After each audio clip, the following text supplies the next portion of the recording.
Welcome, my family. Before we jump in, make sure to like, subscribe, and share this video with your friends and family. I'd also love to know, where are you watching from and what time is it there? Please hype me on YouTube. Thanks. I thought leaving would fix something inside me, or at least give me and Ava a chance to breathe. After the year we'd had, I was willing to try anything. A change of scenery, even for a few days, felt like survival. Just 6 months earlier, life was still whole.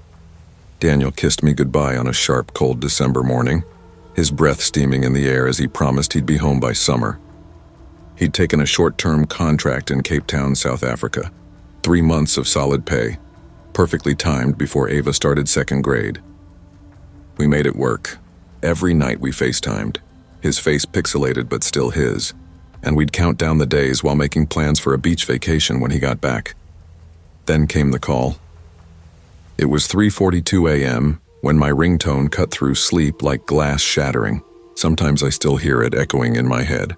The officer's voice was calm, practiced, almost too careful as he told me Daniel had stopped at a small convenience store near his hotel. A robbery. Shots fired. Wrong place, wrong time. My husband didn't make it. That one sentence split my world wide open. Since then, life has been paperwork and court dates, lawyers, counselors, bills I didn't even know existed. Just a blur of grief threaded through endless noise. Ava, my little girl, dreams the same dream every night. Her dad waving at her from a faraway road, headlights swallowing him whole. She wakes screaming and I just gather her against me, whispering promises I don't believe. It's okay. Everything's okay. Except it isn't. By June, when school let out, I was desperate to escape the house, the reminders, the silence that felt louder than any sound. A break, I thought. Somewhere green, somewhere quiet. Somewhere with no ghosts except the ones I already carried. I opened Airbnb, scrolling past sleek apartments and bright city lofts until one caught me. Rustic 2-bedroom cabin, privacy and mountain views. The pictures did it. A cedar cabin tucked deep among pines, porch facing a silver creek, an old swing set leaning into tall grass. The listing said it was about 30 minutes outside a town called Alder Creek, Montana. Nearest neighbor, a mile away. No TV, no Wi-Fi, no distractions, just quiet. Just mountain air. Perfect. I booked 5 nights.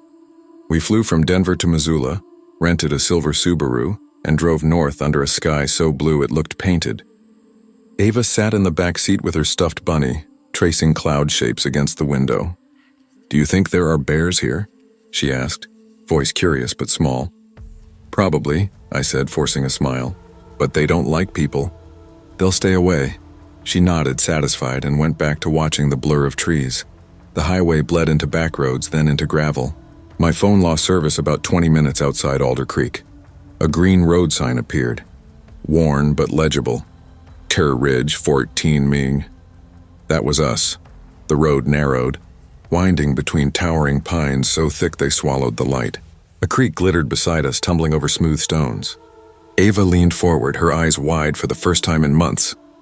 "It looks like a fairy place," she whispered, pointing at the water. I wish I could bottle that sound. When we finally reached the clearing, my chest loosened like I'd been holding my breath for half a year. The cabin stood on a rise, its honey-colored logs glowing in the afternoon sun. A neat stack of firewood leaned against the porch rail. Off to one side, the old swing swayed faintly in the breeze, blue paint peeling to dull gray. On the door hung a hand-painted sign, "Welcome friends, Mikasa Sukasa." Corny but sweet, the key was waiting in a black lockbox. I pushed open the door and stepped inside. Pine walls glowed golden in the light. A stone fireplace with a half-burned log sitting quiet at its heart. 2 bedrooms opened off a narrow hallway. The kitchen was simple but clean. On the coffee table sat a thin binder titled Cabin Guide and Information by Cliff Hansen. I flipped it open. Cliff Hansen, retired carpenter, local since 1982. House rules, no smoking indoors. Keep food sealed, bears. Leave the key in the lockbox at checkout. No cell service beyond Alder Creek. Emergency landline in the pantry. A final line at the bottom read, "I live 2 ridges over. Might stop by to check the wood stove. Enjoy your stay." I paused at that.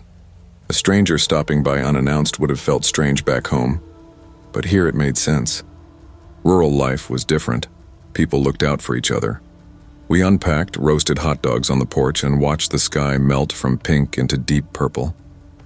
No cars, no voices, just the low hush of the creek and the hum of crickets. When night fell, I lit a fire in the hearth, and Ava curled against me as I read from her favorite book. She was asleep by chapter 3. For the first time in 6 months, I thought maybe, just maybe, I'd done the right thing. The next day was simple, almost perfect. We followed the trail down to the creek, skipped stones, ate peanut butter sandwiches on a flat rock. Ava laughed. For the first time in months, I laughed with her. For a few hours, it almost felt like life had clicked back into place. Ava's laugh carried across the creek, my shoulders finally loosened, and for a fleeting moment, I could pretend everything was normal. But by late afternoon, dark clouds muscled in from the west, heavy and bruised. The air shifted, wet earth, sharp ozone, the smell of rain before the first drop even touched the ground. Back at the cabin, I filled the old clawfoot tub, letting Ava splash around with a cracked yellow toy boat we'd found under the sink. Her giggles bounced off the walls, a sound I hadn't heard enough of lately. Then the front door opened. The sound was ordinary, wood against wood, hinges groaning, but it was wrong. My body froze. Then came the heavy thud of boots on the floorboards. "Hello?" A man's voice, deep and gravelly, slid down the hallway. My stomach dropped so hard it hurt. I yanked Ava from the tub, wrapped her in a towel so quickly she squeaked, and stepped into the living room, my pulse hammering against my ribs. A tall man stood by the couch, cap in his hand, his beard grizzled and gray, his face weathered from years of sun and wind. His eyes were slate-colored, cold and wet-looking like storm water. "60s, maybe." "Evening, ma'am," he said with a small nod. "Name's Cliff, own the place. Storm's blowing in. Figured I'd drop off some dry wood. Make sure you're all settled." His tone was calm, almost fatherly, but my ears were roaring. The listing had mentioned he might stop by, sure, but no knock. No warning. My body screamed danger even as his words tried to sound harmless. "I appreciate it," I said, clutching Ava closer, tightening the towel around her small frame. My voice came out too sharp, too fast. "But next time, please knock." Something flickered across his face. He looked down like a boy caught doing wrong. "Fair enough, ma'am. My apologies." He stacked 4 logs by the fireplace, bent to check the damper, then looked straight at Ava. "You like s'mores?" he asked softly. "Left supplies in the pantry." Ava half hid behind me, gave the smallest nod, and just like that he was gone. His boots crunched on the gravel as fat drops of rain began to spatter the porch. The whole thing lasted maybe 2 minutes, but it left my skin buzzing like I'd been standing too close to a live wire. That night the storm hit with a fury. Thunder cracked so loud it shook the glass in the windows. Wind clawed at the roof. I lay in bed, eyes wide, every muscle taut, listening to Ava's soft snores through the wall. Then I heard it, between thunderclaps, footsteps, slow, heavy, crossing the porch. The boards creaked once, twice, then silence. No knock, no voice. I slipped from bed, heart pounding so hard I thought it might burst. Every shadow looked wrong as I crept into the living room. Lightning split the sky, white and raw, and for an instant the room lit up like bone. That was long enough. On the couch sat a dark canvas duffel bag, soaking wet. I hadn't left it there. The front door hung open 2 inches. My breath stuttered. I pushed the door shut with shaking hands, turned the lock, and scanned the room. Nothing. No one. Just the hiss of rain sliding down the chimney. I couldn't bring myself to open the bag. Couldn't even touch it. Instead, I bolted to Ava's room, shut her door, and sat on the floor with my hand wrapped around the knob, shaking so hard my teeth clicked. At some point, exhaustion dragged me under. I woke to birdsong, rain dripping from the eaves. Ava stirred, rubbing her eyes. "Mommy, can I have cereal?" "Stay here," I whispered. The living room was empty. The duffel bag gone. So was the stack of firewood Cliff had left. The door was shut, but a single muddy boot print marked the threshold. Outside, the gravel driveway gleamed, scrubbed almost clean by rain. No footprints, no tire tracks, but behind the cabin, under Ava's window, I found them. 3 cigarette butts crushed flat on a rock. 2 empty beer cans leaned against a tree. The binder had said no smoking on the property. I didn't hesitate. I scrawled a note, emergency. Had to leave early. We packed in under 10 minutes. Ava didn't even complain. She could feel it too, the weight in the air. By 8 a.m., we were bouncing down the gravel road. My knuckles were white on the wheel. 10 minutes later, the road climbed a rise. I glanced back in the rearview mirror. A green pickup had pulled into the clearing. 2 men stood by the porch. One wore a baseball cap. The other was tall, broad, with a silver beard. Both stood still, watching us, their faces unreadable, until the trees swallowed them from sight. I floored the gas. Gravel spat behind the tires. I didn't ease off until the highway appeared and my phone lit up with a single, blessed bar of service. I called my sister from a gas station in Alder Creek while Ava ate a chocolate donut, hands sticky with sugar. I reported the listing to Airbnb. They refunded the stay, suspended the account. The sheriff's office said they'd take a look. No one ever called back, but I keep thinking about that duffel bag. What was inside? Rope, tools, nothing at all, it doesn't matter. Someone had been inside that cabin with us, watching. Now when Ava asks about going to the mountains again, I tell her maybe someday. But if we do, it'll be a hotel with cameras, neighbors, and cell service. Because out there in those woods, no one could have heard me if I screamed. And that thought has kept me awake every single night since.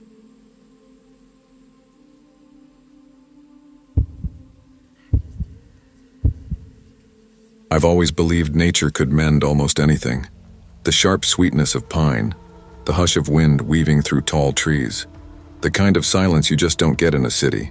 That was always my cure, my reset button. And after the year I'd had, I needed not just a reset but an entire forest to scrape off the stress clinging to me like tar.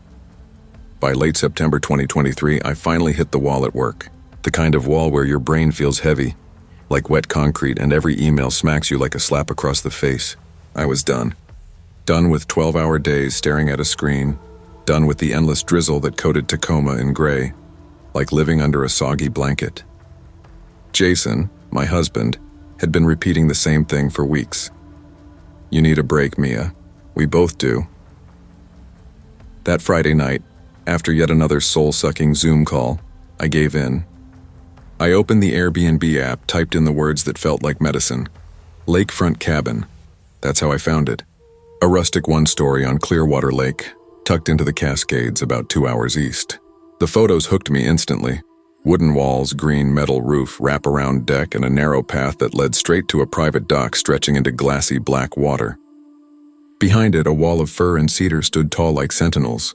The listing promised 2 bedrooms, a working fireplace, no neighbors for half a mile, and even a kayak for guests. Jason leaned over my shoulder, scanned the description, and grinned.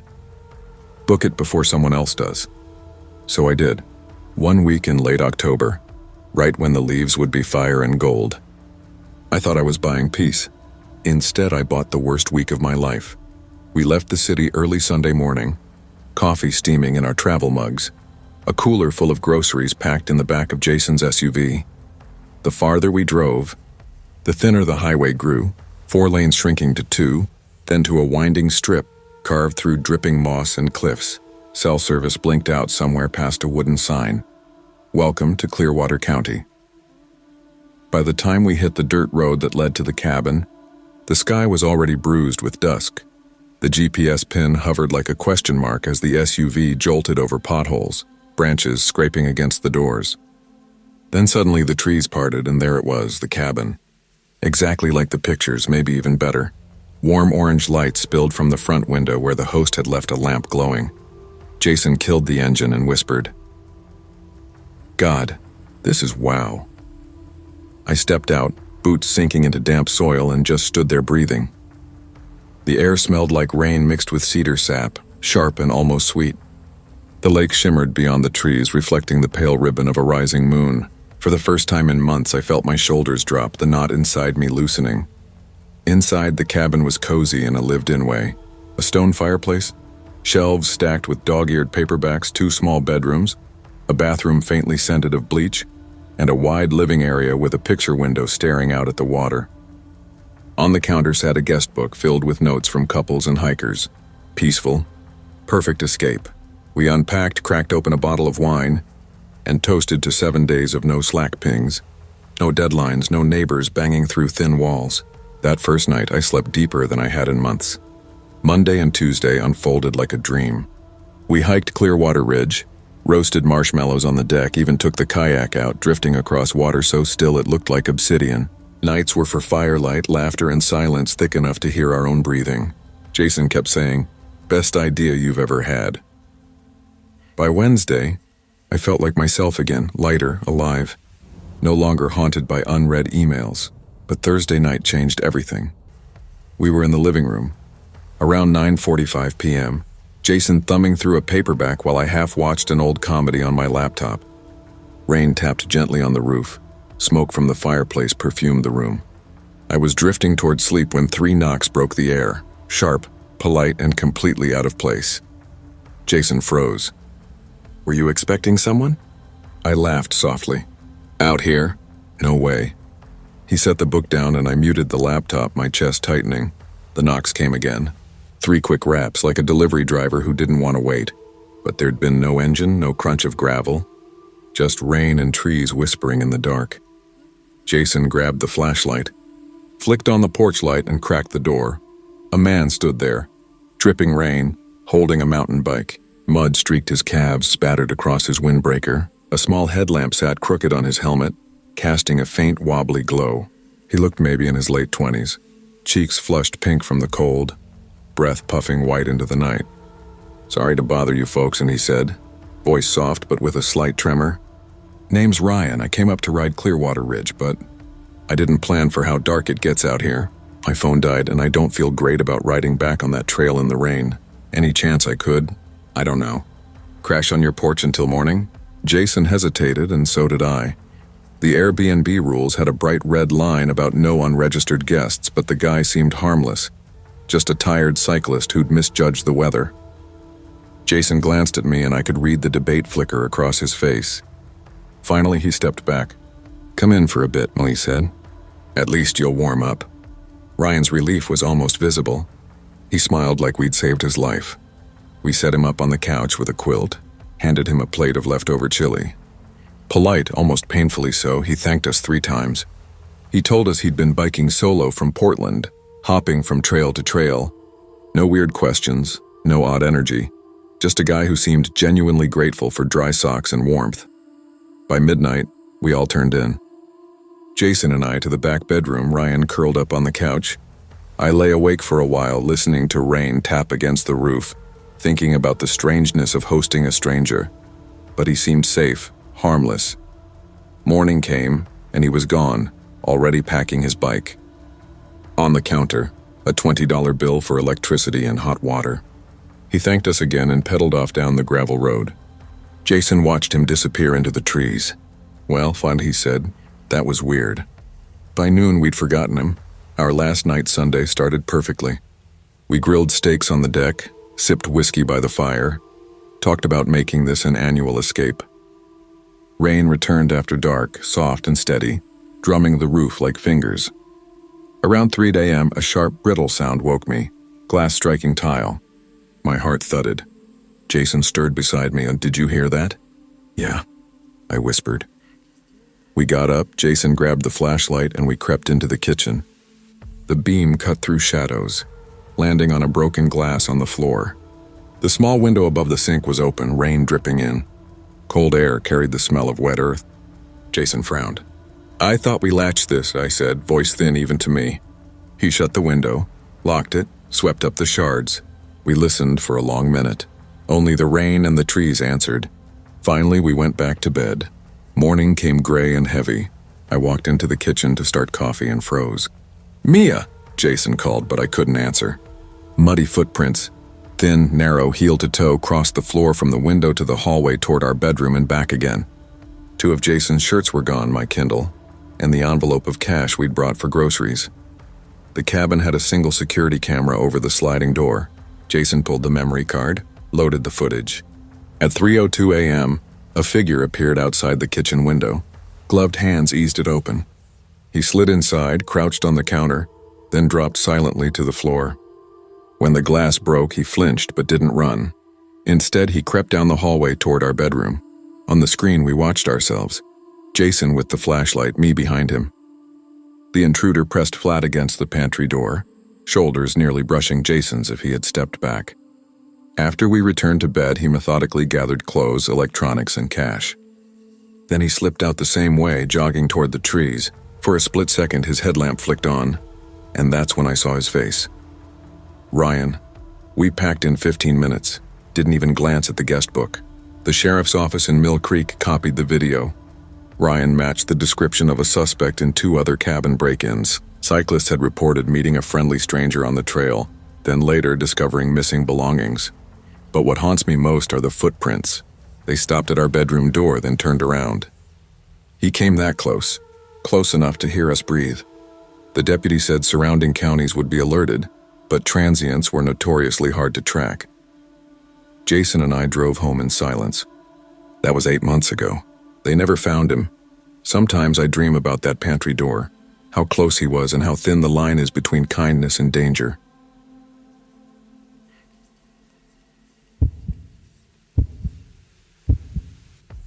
I was 10 years old the summer it happened, and even now, more than a decade later, I still can't bring myself to sleep with the curtains open. Back then, life was uncomplicated. No bills, no deadlines, no real responsibilities, just bikes, video games, and the kind of summer days that stretched forever. That summer of 2014 was supposed to be like every other, but my parents had different plans. Instead of the usual beach trip, Dad wanted mountain air and family bonding. Mom wanted peace and quiet, a break from the endless hum of suburbia. And me? I just wanted Wi-Fi.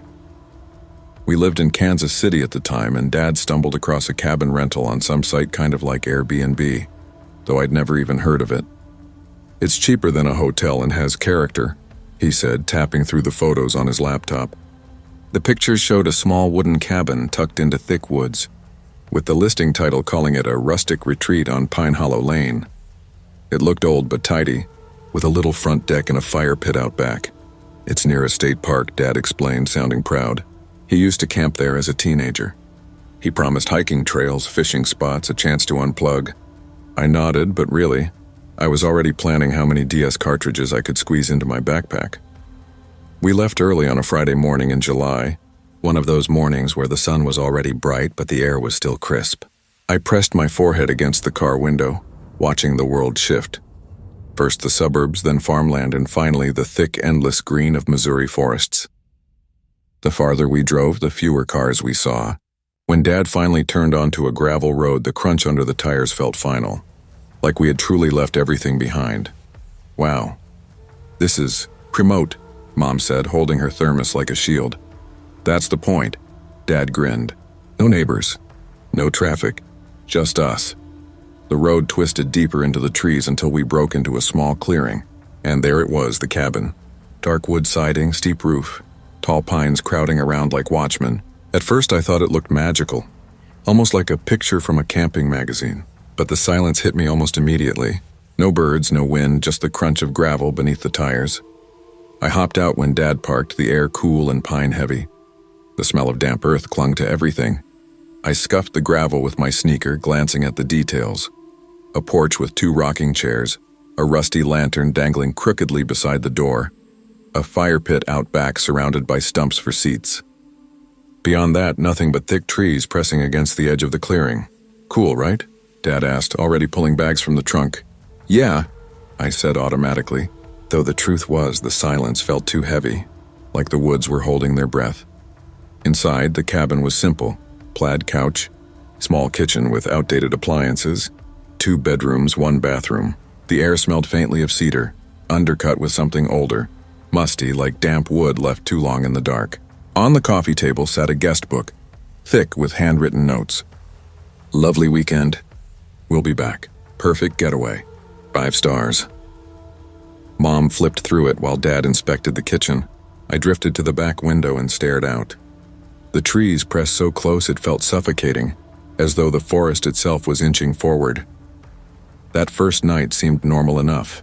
We grilled hot dogs, roasted marshmallows, played cards. Dad told us stories about camping as a kid, like the time raccoons raided his cooler and stole every last pancake.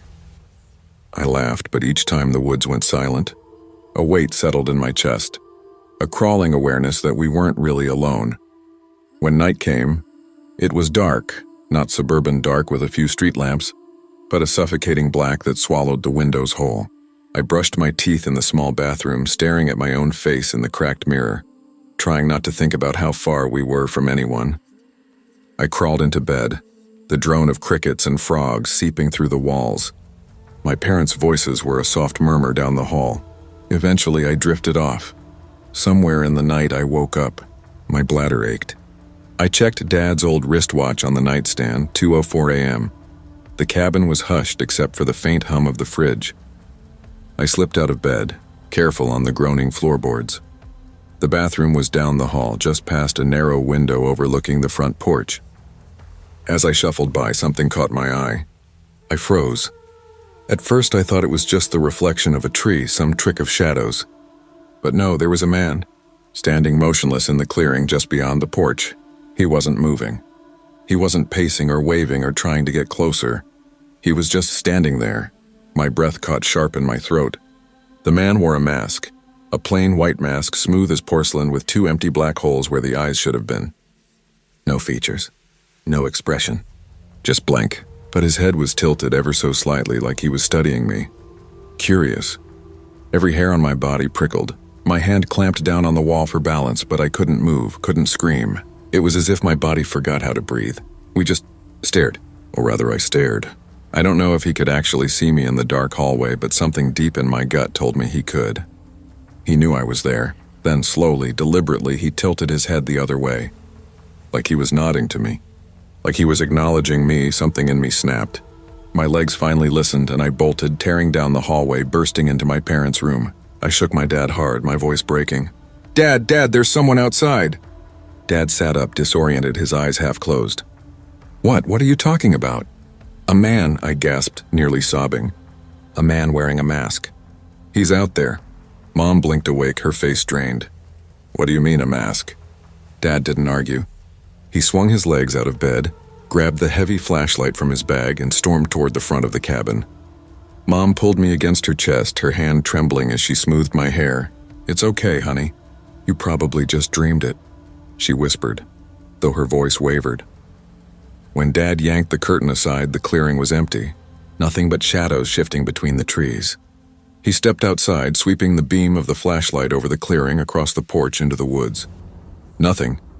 No one's out here," he said at last, but his tone wasn't reassuring. His voice was thin, uncertain. I tried to insist, my words tripping over each other, but they didn't want to hear it. "A nightmare," they said. "Imagination." Still, I curled between them in their bed that night, shaking so hard the mattress quivered beneath us. Sleep barely came. The next morning, Dad went out to prove it was nothing. I hovered on the porch, biting my nails as he scanned the clearing. He walked in circles, his boots crunching against dirt and gravel, until suddenly he stopped. His shoulders stiffened. There were footprints. Bare footprints, human, stamped deep into the soil. When he came back, his face was pale, tight around the mouth. He didn't tell me I imagined anything after that. We spent the entire day driving around, eating lunch in town, trying to fill the hours with anything but the cabin. My parents spoke in low tones when they thought I wasn't listening, trading glances that told me more than words could. They were scared too. That night, every door and window was locked. Dad set the flashlight on the nightstand like a weapon. I don't know why I woke up again. Something pulled me out of sleep, maybe instinct, but when I opened my eyes, it was around 2 a.m. and I wasn't alone. Tap, tap, tap. The sound was faint but sharp, deliberate. Knuckles or fingernails rapping against glass. My stomach dropped into my shoes. I crept toward the living room, my pulse thundering. My parents were already there, frozen in place. Mom's hand clutched Dad's arm so hard her knuckles were white. The tapping came from the big front window. Dad's voice was barely a breath. "Stay behind me." He reached for the curtain with a trembling hand. My lungs locked as he pulled it aside, and there he was, the masked man, standing inches from the glass, so close his breath should have fogged it. His head hung low at first, but as the curtain shifted, he lifted it. Slowly, too slowly, until those black voids where eyes should be locked directly onto us. Nothing. No sound, no movement.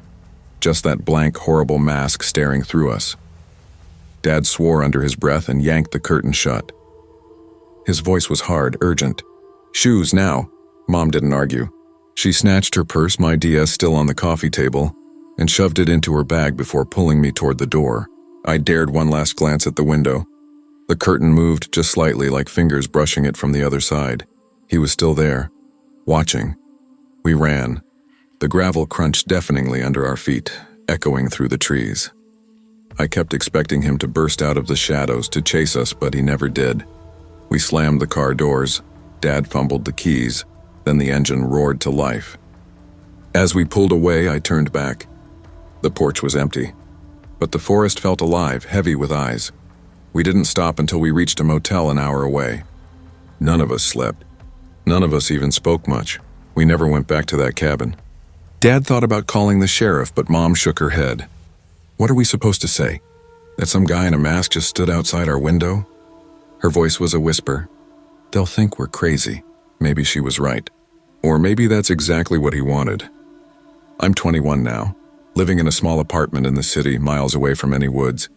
But sometimes, on quiet nights, when I catch my reflection in a darkened window, that old weight presses down on my chest. The thought claws its way back into my head. What if he's still out there? What if he remembers me? And sometimes, when the world is too still, I swear I hear it again. Tap, tap, tap.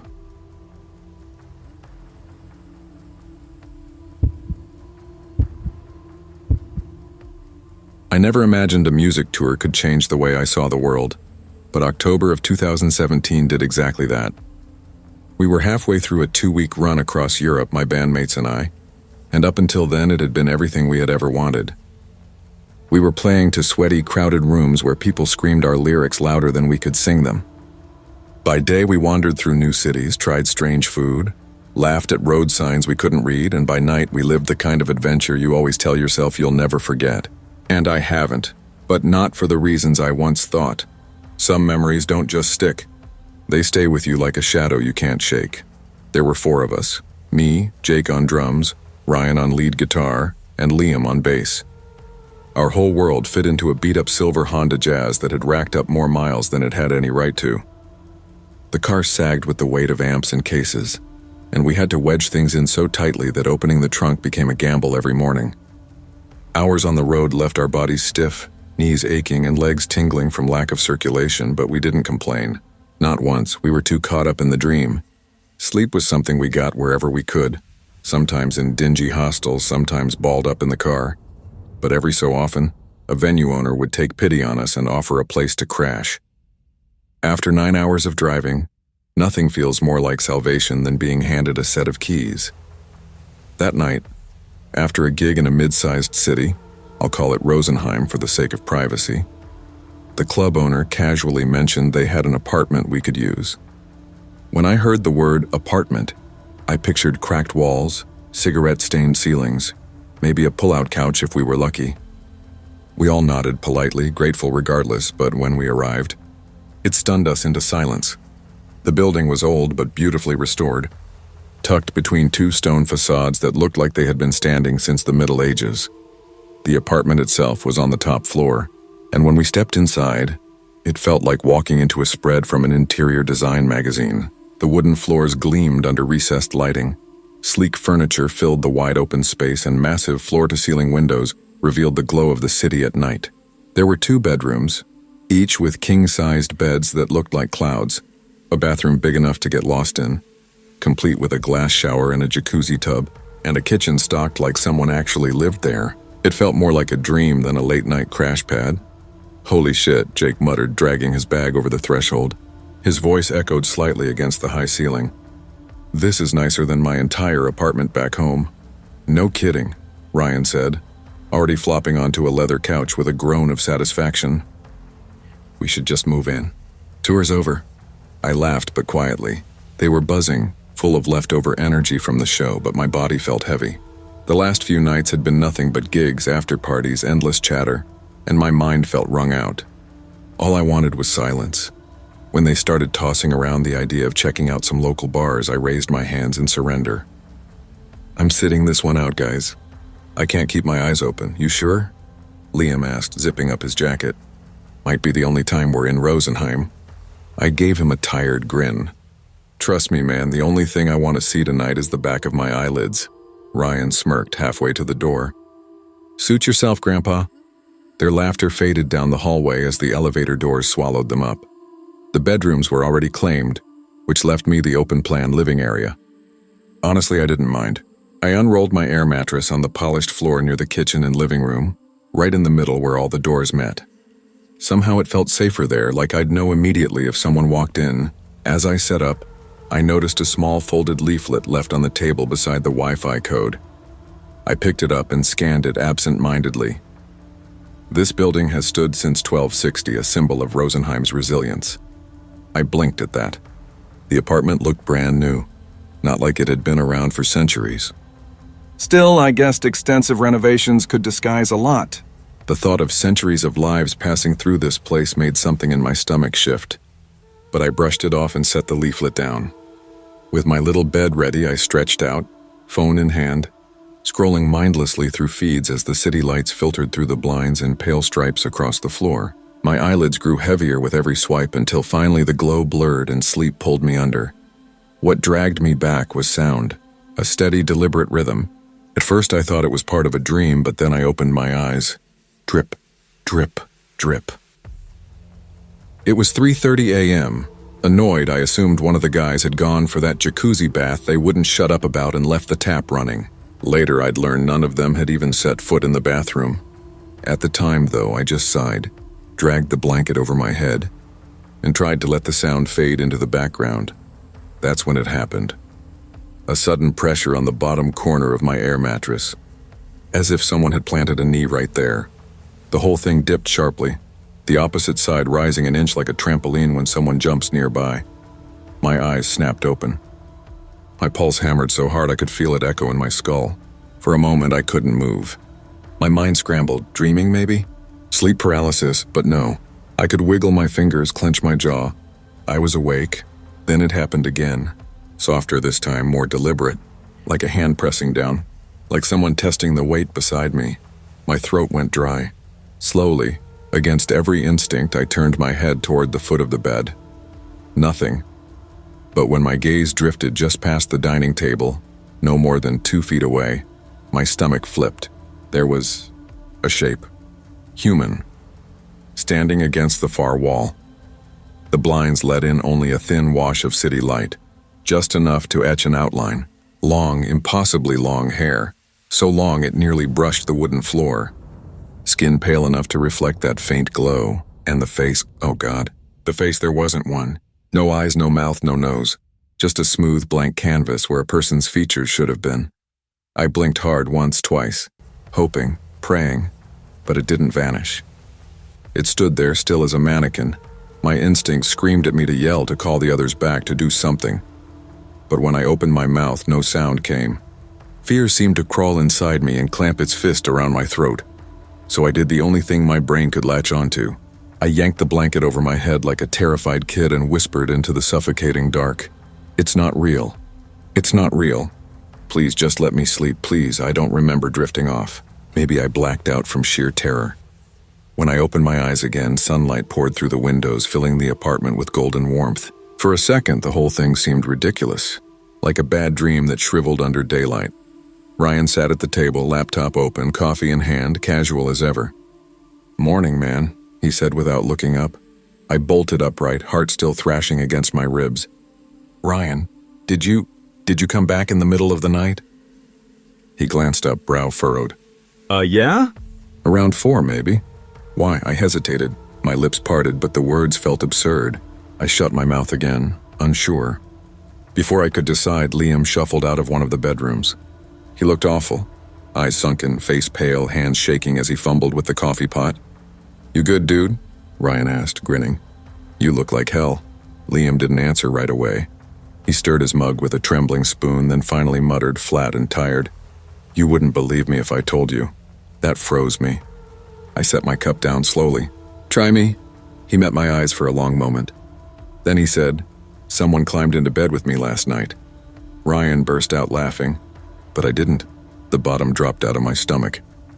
"At first I thought it was one of you assholes messing with me," Liam continued quickly, eyes darting between us like he needed us to believe him. But when I turned, there was nothing. No one, just the blanket, sinking, like something was lying next to me. He swallowed hard, his hand trembling against the mug. I felt it breathe, cold, right against my back. The room went silent. None of us said what we were thinking, but the look we shared was enough. Whatever I saw, or thought I saw, Liam had felt. We packed faster than we ever had in our lives, barely speaking, and by the time the sun had fully risen, we were already on the road, swearing to each other we'd never stay in Rosenheim again. But even now, years later, the memory hasn't faded. Sometimes when I close my eyes, I still see that faceless shape against the wall. And worse, when I'm lying alone at night, I swear I feel the mattress dip.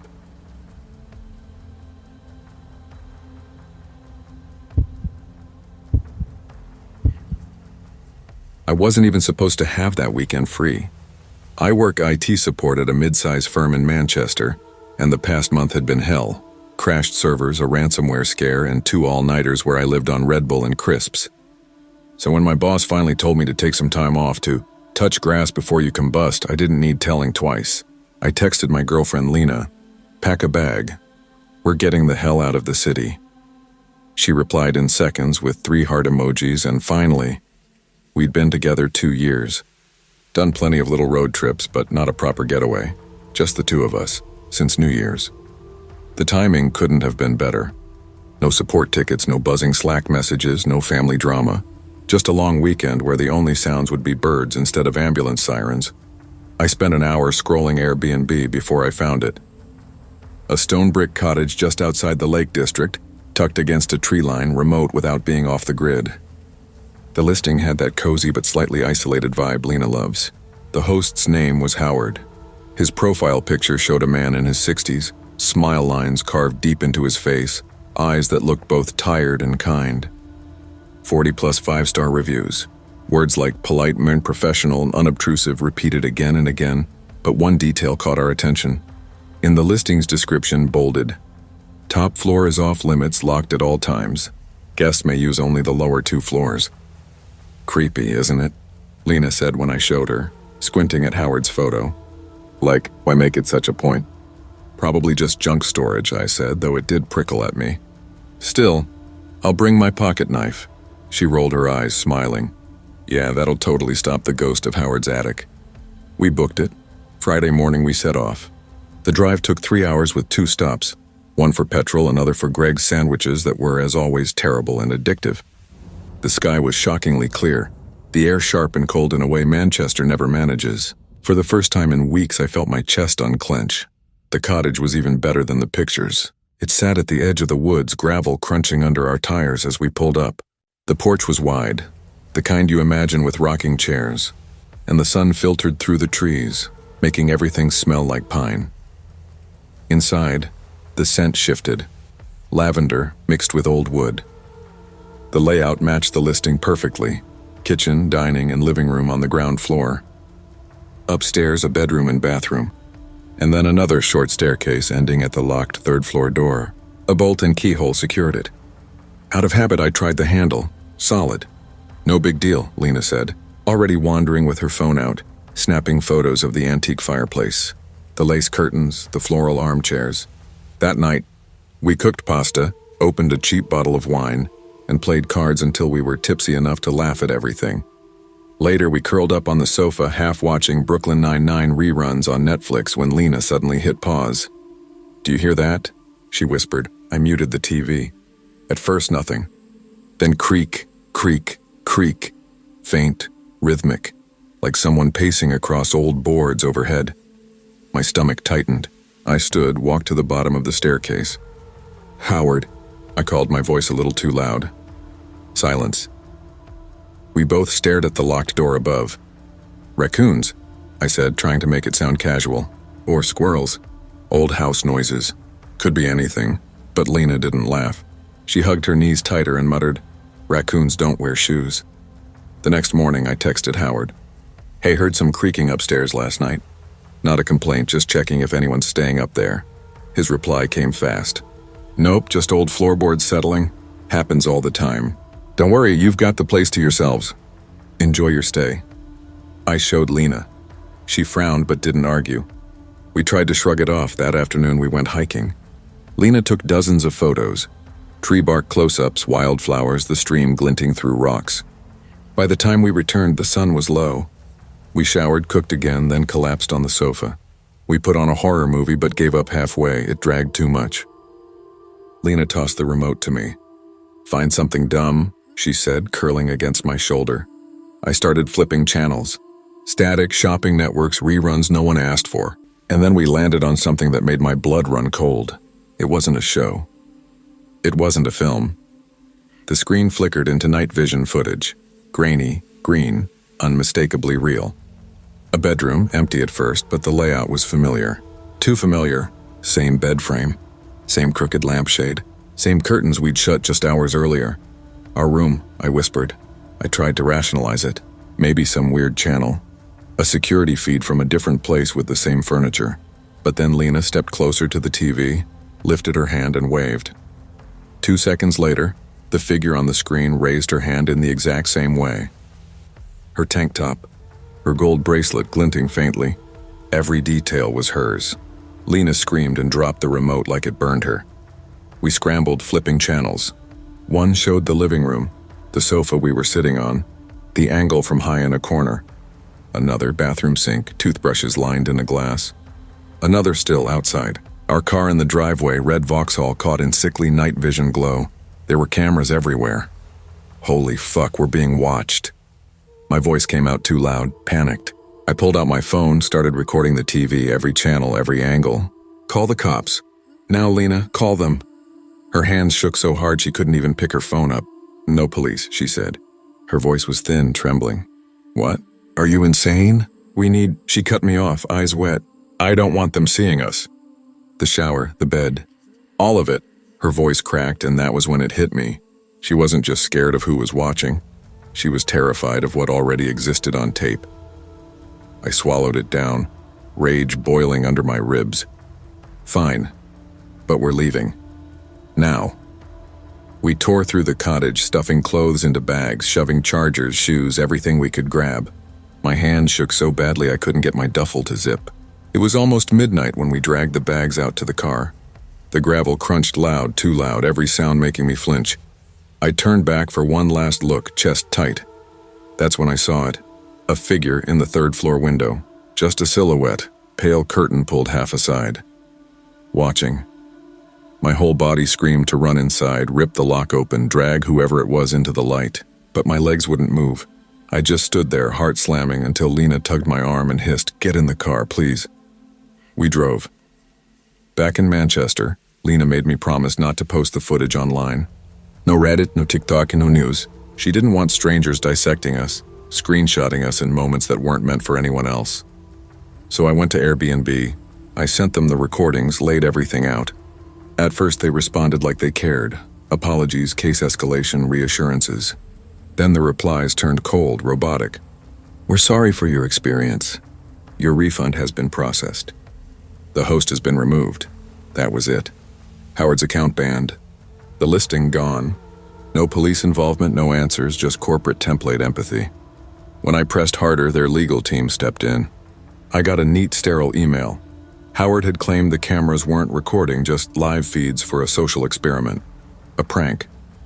No injury had occurred, so the case was closed. Lena wanted it buried. But me? I couldn't let it go. Since then, I check everything. Every smoke detector, every outlet, every TV, and every hotel or rental. I can't walk into a strange room without scanning for the tiny black eye of a hidden lens. You don't forget something like that. You don't unsee your private life turned into a broadcast. And then weeks later, I gave in to morbid curiosity. Made a burner account. Searched listings. The cottage was back. Same photos. Same porch. Same goddamn trees in the background.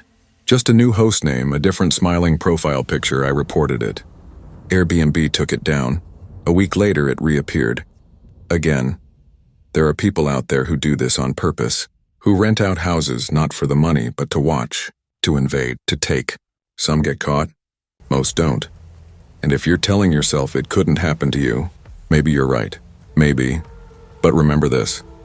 If you ever hear footsteps in a place where no one else is supposed to be, don't shrug it off. Don't tell yourself it's just old wood settling, because sometimes it isn't.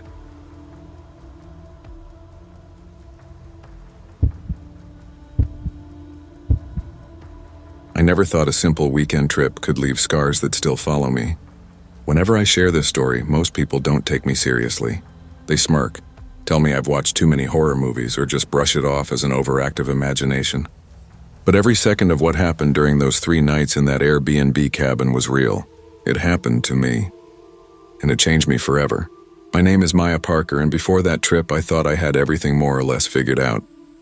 I worked as a project coordinator in Boston, juggling deadlines and endless Zoom calls. At home I lived in a modest but cozy apartment with my boyfriend, Ethan Blake.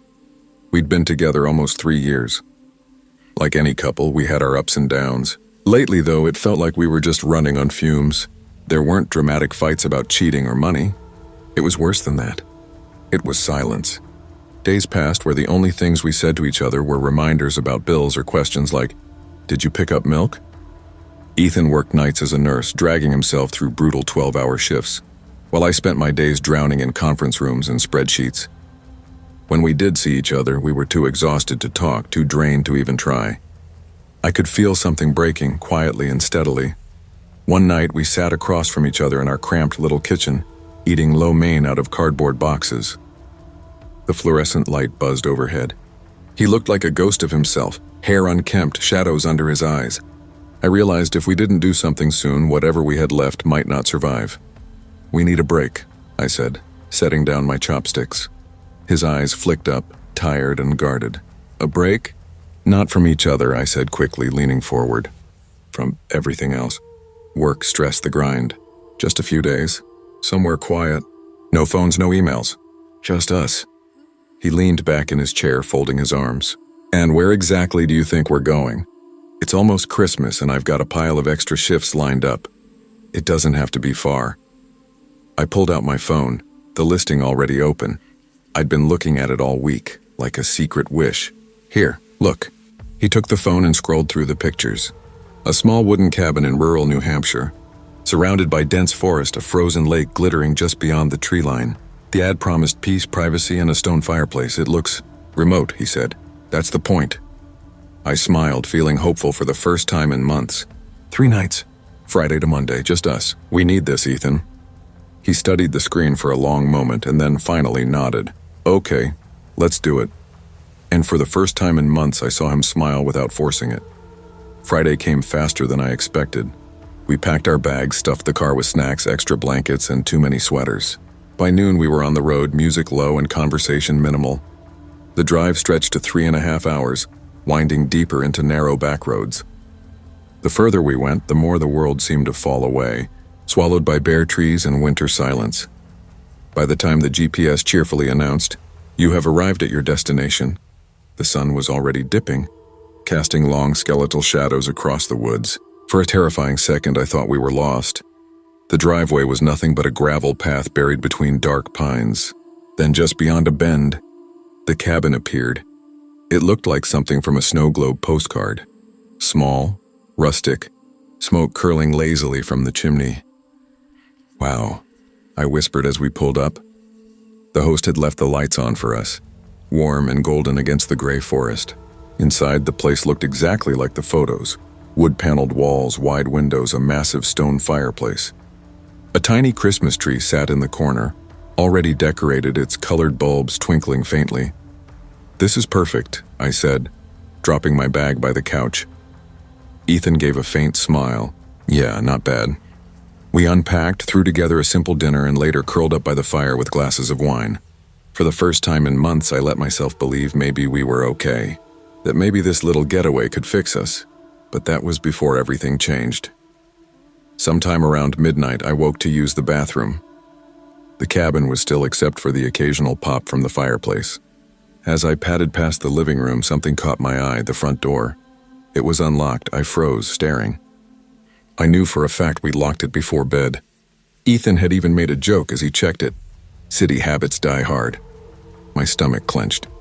Quietly, I clicked the deadbolt back into place, trying not to wake him. It was probably nothing, I told myself. Maybe I hadn't noticed. Maybe he'd forgotten. But deep down, unease settled in my chest. The next day was normal, peaceful even. We hiked through the woods, our boots crunching through snow. We cooked together, played cards, laughed over stupid inside jokes that hadn't surfaced in months. For a few fleeting hours, it felt like the old days. But when night fell, the silence of the cabin grew heavier, pressing against my skin. Too still, too watchful. We went to bed around 11:30. Sometime after 2 in the morning, a sound jolted me awake. Knock, knock, knock. It was slow, deliberate, coming from the wall right beside the bed. I held my breath, every muscle in my body locked. I told myself I was dreaming, that I imagined it, but then it came again. Knock, knock, knock. "Ethan," I whispered, my voice trembling as I shook his shoulder. "Wake up," he groaned, half asleep. "What?" Before I could answer, the knocking came again. This time louder, closer, impossible to ignore. His eyes snapped open, wide and alert. "What the hell?" he whispered. We both sat up, staring dumbly at the wall like children afraid of the dark. Ethan fumbled for his phone, thumb trembling as he flicked on the flashlight. The beam washed over the wood-paneled wall. Nothing. Just knots and grain. Then, as if taunting us, the knocking started again. This time it came from the opposite side of the room. My veins went cold like ice spreading under my skin. "Get dressed," Ethan whispered sharply. His voice was tight, controlled, but his hands shook as he pulled on his jacket. We scrambled into our coats, trying not to breathe too loud. The cabin floor creaked under our steps as we crept down the hallway toward the front door. My vision tunneled, every shadow stretching too far. Then, something flickered at the edge of my sight. A quick, jerky movement near the window. I snapped my head toward it so fast my neck twinged, but there was nothing there. Just glass reflecting our pale, frightened faces. When we reached the living room, my stomach dropped so hard I thought I might be sick. The front door wasn't just unlocked. It was wide open, yawning into the night. The fire had nearly burned itself out, and icy air rushed inside, raising goosebumps on my arms. Ethan lunged forward, slamming the door shut.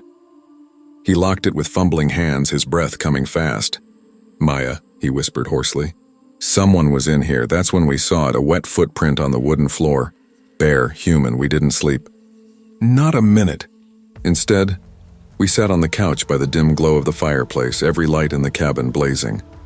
The mugs of coffee in our hands rattled against the saucers because neither of us could stop shaking. Every gust of wind outside, every pop of the wood made us jump. "Should we leave?" I whispered sometime around 4 a.m. My voice sounded small, like it didn't belong to me. Ethan shook his head, eyes fixed on the door. "It's freezing. The roads are black ice and we're in the middle of nowhere. We'll leave when the sun's up." Morning finally came.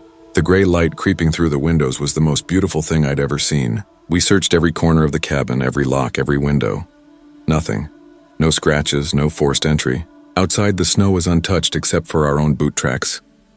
"Maybe it was the wind," Ethan muttered, more to himself than to me. He said it like he was trying to build a wall of logic against the truth. I didn't argue, but I didn't believe it either. That night, the last night, was the worst. It was just after 1:30 when I felt myself drifting off, eyelids heavy, when I heard it. Not knocking this time, whispering, soft, faint, coming from the dark corner of the room. "Ethan," I hissed, shaking him awake. He groaned. "What now?" "Listen." We both held our breath. The whispering grew clearer, closer, like someone crouched right beside the bed, murmuring just under their breath. Then slowly words formed. "Get out." I've never moved so fast in my life. My body acted before my mind caught up. I yanked on my coat, grabbed my phone with trembling hands, didn't even bother with shoes. Ethan was right behind me. We bolted, out the door, down the gravel path, snow biting at our bare feet. We didn't look back. Not until we were in the car, tires spinning on the icy driveway. And then, stupidly, against every instinct screaming not to, I glanced at the cabin. A figure stood in the upstairs window. Tall. Still. Watching us. We didn't stop driving until we found a gas station an hour away. Fluorescent lights buzzing over the empty parking lot. My hands shook as I called the Airbnb host the next morning. My voice was raw, frantic, demanding answers. She sounded shocked, confused, swore no one else had keys. Then she said something that still makes my stomach turn. "You're not the first guest to leave early. Most don't even stay the first night." When I pressed her why, she went silent. Then she hung up. I never heard from her again. We left everything behind in that cabin. Our clothes, toiletries, even Ethan's laptop, abandoned like offerings to whatever claimed that place. The refund didn't matter. All that mattered was getting away, but some things you can't outrun. 2 weeks later, back in our Boston apartment, I tried to convince myself life was normal again. That the whispers, the knocking, the figure in the window, they were just nightmares I'd dragged home with me. Ethan refused to talk about it. Any time I brought it up, his face shut down completely, like even acknowledging it might make it real again. Last night destroyed any hope I had of moving on. It was 3:17 a.m. I couldn't sleep, so I got up for a glass of water. The city outside was dead quiet, muffled by winter. As I turned back toward the bedroom, I froze. The front door, wide open.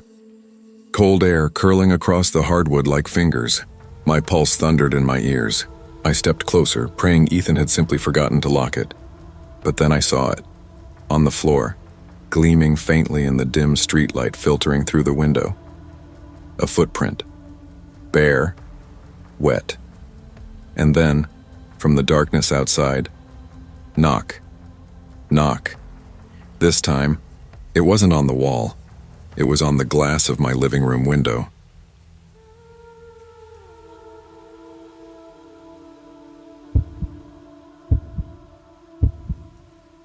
I never thought something like this would happen to me.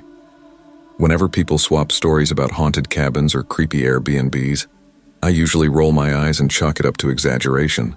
But this was different. It was real. Every second of it. My name's Ethan Wells. Back in February 2020, just a few weeks before the whole world shut down, my girlfriend and I decided to escape to the mountains for a long weekend. Both of us had been drowning in work and city stress, and we desperately needed the kind of break that felt like hitting a reset button. Hannah found a cabin in rural Vermont, advertised as an authentic 1800s retreat tucked away in the woods. At the time, it sounded like the answer to everything. Private, quiet, rustic. Exactly what we both craved. I'd been with Hannah for 3 years. We'd already talked about marriage, kids, all the future stuff that feels more real when you've been together that long. She was the adventurous one, always wanting to hike new trails, stop at weird roadside attractions, or take detours just to see where a road led. Me, I liked things planned, controlled. I felt safer knowing what came next. This trip was our compromise. She got her wilderness escape, and I got Wi-Fi and a hot tub. We overpacked, of course, snacks, blankets, way too many clothes for just 3 days, and loaded up my Jeep. The drive itself felt like part of the getaway. Wide open fields stretched out beneath pale skies. Frozen streams glinted under the sun, and the mountains loomed like dark giants. Even the air smelled different, clean, sharp, untouched by exhaust or concrete. Hannah leaned out the window at one point, laughing as the cold air whipped her hair everywhere. "Ethan, you have to admit this is better than sitting in our shoebox apartment all weekend." Yeah, I said, trying to keep the Jeep steady on the icy road. "If we don't slide off the mountain first," she teased. I smirked, but she just grabbed my phone and queued up one of our old road trip playlists, singing along badly until I joined in. For a while, everything felt normal, safe. We pulled up just before sunset. The cabin was bigger than the pictures suggested. 2 stories, steep roof, a wide wraparound porch, surrounded by towering trees that stood like silent guards. A neat woodpile sat by the door, and smoke drifted from the chimney. The owner had started a fire for us. Inside, it was exactly what you'd imagine. Creaky wooden floors, mismatched vintage furniture, a faint smell of ash lingering from the fireplace. Taxidermy deer heads on the walls that made Hannah wrinkle her nose. It wasn't modern, but it had personality. "Babe, this is perfect," she said, spinning slowly in the living room, her socks sliding on the worn planks. I set our bags down and let my eyes wander. Everything seemed fine. Quieter than I was used to, maybe. But that was the whole point. That first night was everything we'd hoped for. We opened a bottle of wine and sat in the hot tub beneath a sky alive with stars. Real stars.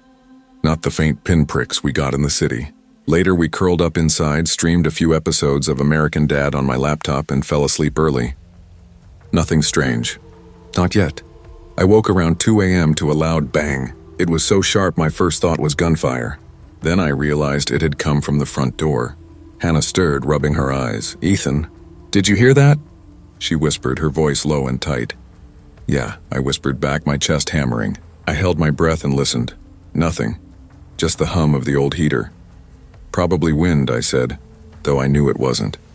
That noise had weight behind it, like someone had kicked the door. We stayed frozen for a few minutes listening. Finally, I grabbed my phone and crept downstairs, my hand shaking so hard the flashlight beam jittered across the walls. The front door looked fine at first.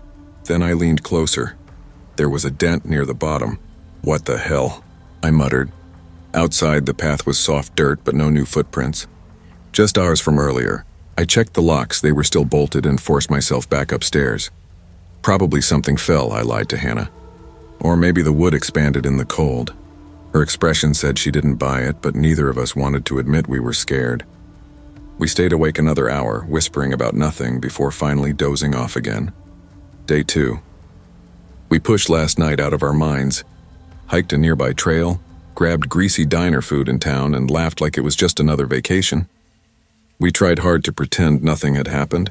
Still, the unease clung to me like damp clothes. That dent in the door wouldn't leave my mind. What could slam against solid metal hard enough to leave a mark but not leave any trace outside? No scratches, no footprints. It didn't make sense. That night we slipped back into our routine. Hot tub, dinner, a couple of shows on my laptop. Everything seemed normal. Too normal, almost staged. But the second I lay down, it hit me. The sensation of being watched. Not from the window or a corner I could pinpoint, it was everywhere at once. It felt like the very walls were alive, pulsing, stuffed with eyes I couldn't see. I didn't dare speak. Instinct told me that if I admitted it out loud, if I gave it shape, something worse would happen. So I stayed rigid, staring at the ceiling, my heart pounding in my ears. The house was quiet except for the occasional groan of wood settling, but that oppressive presence only grew heavier, pressing against my chest like a weight. Beside me, Hannah tossed and turned. Then in a thin whisper, "Do you feel weird?" "Just tired," I lied, swallowing hard. I didn't move, didn't get up to use the bathroom, barely even blinked. When morning finally came, the heaviness didn't leave with the darkness. It lingered. Every shadow seemed wrong, stretched too far. Every creak made me jump. Even the wind outside sounded purposeful. We left for a drive just to breathe air that wasn't inside those walls. Coming back felt like walking willingly into a trap. By 10 that night, the air in the cabin had shifted again. Heavier, charged, like the atmosphere before a thunderstorm, but worse, like if we made one wrong move, something would pounce. Around midnight, as Hannah slept, I felt it. The first touch, a light icy graze against my foot, then another across my shoulder, then unmistakably fingers sliding through my hair. My whole body broke into goosebumps. That's when I heard it. Breathing, slow, steady, right beside the bed. My pulse thundered so hard I thought it would wake Hannah. I turned slightly toward her, and that's when the real horror sank in. Hannah is the lightest sleeper I've ever known. If I even shift the blanket, she stirs. But tonight she didn't move. She was gone, out cold. I shook her gently at first, then harder. Whispered her name right in her ear. Nothing. It was like she'd been drugged. Meanwhile, the noises started downstairs. Furniture scraping, chairs dragging across wood, a rhythm to it like people moving around a table preparing for a dinner party. Then came the footsteps. Dozens of them. Some heavy, some light, pounding up the staircase. I grabbed my phone, ready to call 911, but the screen mocked me. No signal. Of course, by 2:30 a.m., I made the decision to leave. But the stairs were narrow and steep. If I tried to carry Hannah, I risked dropping her. So I sat there instead, paralyzed, forcing myself to endure every phantom touch that returned again and again, brushing my skin, tugging lightly at my clothes, stroking my hair like I was prey. Finally, sunlight bled through the window, and just like that, everything stopped. The air lifted. The heaviness evaporated. I shook Hannah hard this time, almost frantic. She gasped awake instantly, blinking in confusion. "Ethan, why are you dressed?" "What's going on?" "Pack your stuff, now." Something in my tone must have told her not to argue. She didn't ask another question. We threw everything into the Jeep. No breakfast, no coffee, not even a glance behind us, and peeled out of there. Only once we'd driven 20 miles away did either of us speak. Hannah's voice was quiet, shaking.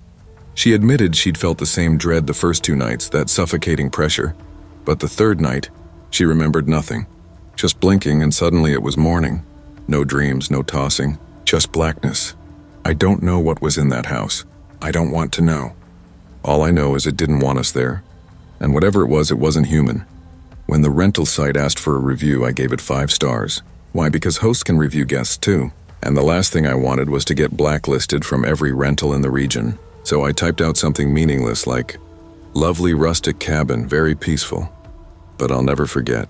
The dent in the door, the phantom hands, that suffocating awareness that we were never ever alone. Out there in the woods, sometimes the forest doesn't feel empty, because it isn't.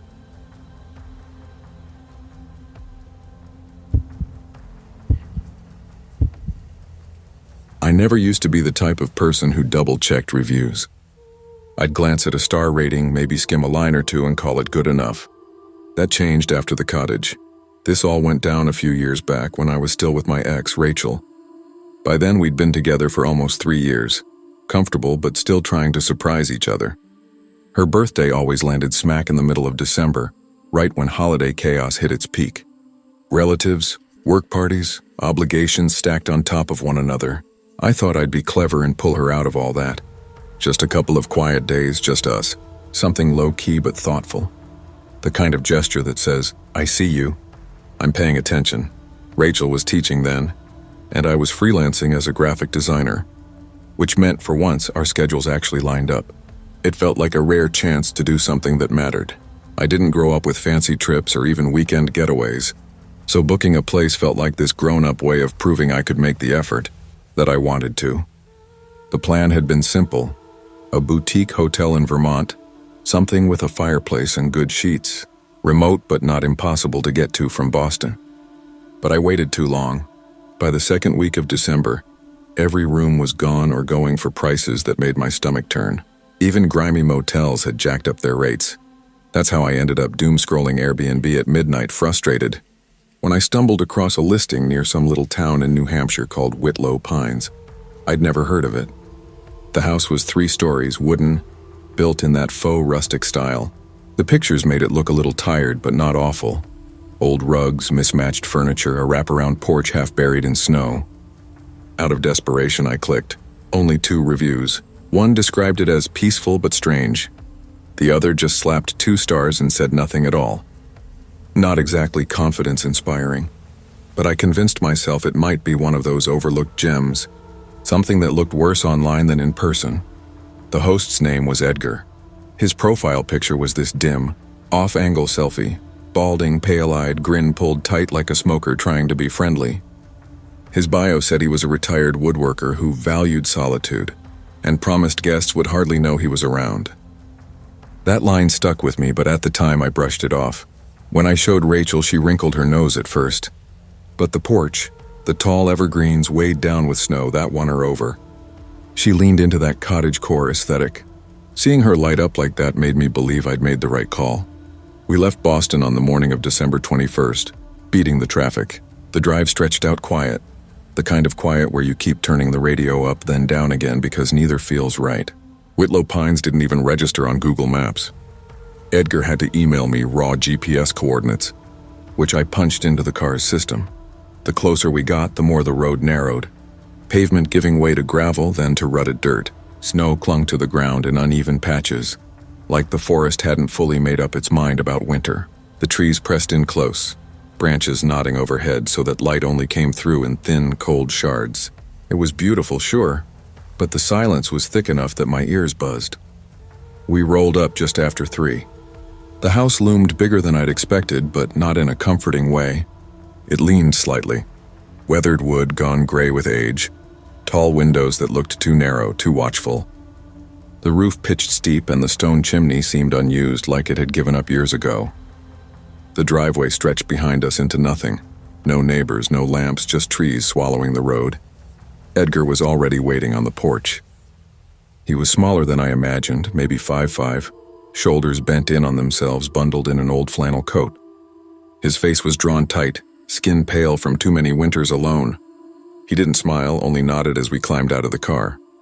"You're Rachel and Tyler?" His voice rasped like sandpaper dragged over wood. "Yeah, that's us," I said, putting on a friendly tone. "Thanks for having us." He fished a brass key out of his pocket, pressed it into my palm, and gestured toward the door. "I've got a workshop out back. You won't even know I'm here. I'm good at keeping out of the way." The phrasing made my shoulders twitch, but I forced a smile. "We appreciate it." Inside, the air smelled like pine layered over dust. The first floor was open, hardwood floors that complained with every step, a fireplace that hadn't seen flames in ages, a kitchen stuck somewhere in the 80s. Upstairs, 2 bedrooms weighted with mismatched quilts, and above that, an empty loft where cold air seemed to pool. Rachel spun in a slow circle, her boots clicking against the creaky boards. "This is perfect," she said, grinning, her breath fogging faintly in the chilly air, and just like that, she'd fallen for it. Rachel wandered around the house with her phone out, snapping photos of everything. The narrow staircase, the crooked banister, the antique coat rack leaning against the wall. She even stopped to take a picture of the old clawfoot tub in the upstairs bathroom. For a second, it felt kind of charming, like she was seeing the beauty in all the flaws I'd overlooked. Then she paused. Her smile faded. "Tyler, look." I followed her gaze and realized what she meant. None of the windows had curtains. Not a single one. Every room had a bare pane of glass staring out into the trees. Curtain rods were still mounted above them, the little brackets empty like they'd once held drapes. But now nothing. Just glass. Just the forest staring back. Even the bathroom window above the tub was naked, a wide, clear view to anyone or anything outside. Rachel wrinkled her nose. "That's kind of creepy, don't you think?" "Yeah, it's weird," I admitted, trying to keep my voice casual but feeling my skin crawl. "It's like this place was designed to be watched." I pulled out my phone and messaged Edgar through the app. "Hey, quick question. Any reason there aren't curtains on the windows?" He responded within minutes, "Don't worry. No one out here but squirrels. Besides, the trees block most of the light." I stared at the reply, unsettled. His reassurance didn't help at all. It made things worse. I didn't tell Rachel how uneasy it made me feel. It was her birthday trip, and I wasn't about to kill the mood. "Come on," I said, forcing a grin. "Let's open the wine, light the fireplace, pretend we're in some cheesy Hallmark movie." She smiled at that, so we did. We spent the evening drinking, watching old Christmas movies, playing cards on the rug. For a while it was warm, cozy even, like the house might not be so bad after all. But every time I caught sight of those dark windows, my eyes searched for a shape, a silhouette, something that didn't belong. Around 2 a.m., I finally drifted off with Rachel curled against me. The house was too still, the kind of stillness that keeps your brain alert long after your body wants sleep. I lay awake staring at the ceiling, fighting that prickling sense of being observed. Eventually, I must have passed out. The buzzing woke me. My phone vibrating on the nightstand. Blinking at the screen, I saw dozens of Airbnb notifications. My heart skipped. Spam? A glitch? But the top message froze me in place. "Urgent. Please gather your belongings and leave the property immediately. Do not alert the host. Leave as quietly as possible. We will explain once you are safe." My blood went cold. I sat up, phone shaking in my hand. "Rachel," I whispered, nudging her shoulder. "Rob, baby, wake up. We need to go," she groaned, eyes half shut. "What? Why?" "Something's wrong. Airbnb just told us to leave. Now, and not to tell the host." Her expression shifted instantly. She froze, her gaze locked on something behind me. The color drained from her face. Her mouth opened, but no words came out. Then she screamed, a raw animal sound that jolted me upright. "There's someone in the window," she cried, pointing. I spun around, and there he was. Edgar. His face pressed against the glass, pale and stretched in the dark, his hands cupped around his eyes. He was grinning. Watching us, adrenaline hit me like a lightning strike. I grabbed the lamp from the nightstand and slammed my fist against the glass. "Get the hell out of here. I'm calling the cops." He didn't move, didn't flinch. He just stared, his eyes wide and unblinking, his breath fogging up the window pane. "Pack!" I barked at Rachel. My voice sounded foreign, too loud, too sharp. She was already shoving clothes into our bags with trembling hands. I snatched up my phone, wallet, keys, anything within reach. 2 minutes. That's all it took before we were dressed, packed, and bolting for the door. On the way out, I yanked a kitchen drawer open and grabbed the biggest knife I saw. My hand shook around the handle as we stumbled into the freezing night. The silence out there was heavy, unnatural, pressing in from all sides. We sprinted down the gravel to the car, breath clouding the air. Tossed our bags in the back seat, fumbling with the locks. That's when I heard it, a thud behind me. Then, smack. A hand against the driver's side window. I spun. Edgar's face was inches from mine, his palm flat against the glass. His eyes bore into me, wide and frantic, his smile twisted. I screamed, jammed the car into gear, and slammed my foot down. Gravel spat behind us as we shot down the pitch-black road. My heart hammered so violently it felt like it might split my ribs. We didn't stop until we hit the highway 20 minutes later. Headlights of passing trucks finally breaking the darkness. Rachel sat shaking beside me, gripping her knees to her chest. I was running purely on adrenaline, hands welded to the wheel. She filed the complaint on her phone before we even crossed into Massachusetts. Airbnb's response was cold, clinical. We apologize for the inconvenience. The host's account has been permanently suspended due to multiple serious violations of policy. That was it. No details, no explanation, just a corporate shrug. They hinted that several guests had reported incidents over the past year, and that our stay had coincided with the exact moment they'd finally decided to act. I still don't know what they found, but I think about that house sometimes. The naked windows, the way he watched us, and I wonder how many people before us had woken up to find Edgar staring through the glass. How many never got the chance to leave?